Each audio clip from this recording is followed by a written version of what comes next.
Magandang buhay po mga kananay. Tara, iluto na nga po natin ang ginisang gulay. Pinutol-putol ko na nga po ang mga sitaw at nilinis ko na ang ampalaya. Ganon din nga po ang parlang at ang kalabasa at ang okra. Pagkatapos ay iniwa ko nga lang po ito ng maliliit. Nagiwa na nga rin po ako ng bawang at sibuyas.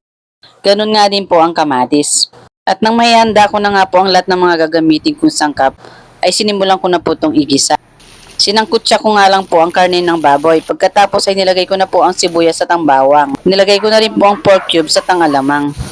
Ginisa ko nga lang po ito mga kananay at hinulog ko na po ang kamatis. Nilagyan ko po ito ng oyster sauce at tomato sauce. Saka ko po nilagay ang mga sitaw at dinagdagan ko na isang basong tubig. At nang kumulo na nga po ay hinulog ko na po ang mga natitirang gulay.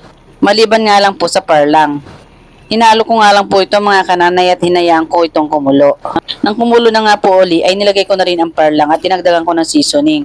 Hinalo ko lamang po ito mga kananay at hinayaan ulit itong kumulo upang lumambot ang mga gulay. Ayan na nga mga kananay, luto na po ang ating ginisang gulay.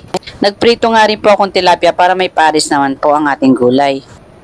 Subukan nyo na nga rin po mga kananay. Sinandukan ko na nga rin po si katatay. Kaya tara mga kananay, kain na rin po tayo. Hanggang sa muli mga kananay, salamat po sa inyong panonood. God bless po sa ating lahat.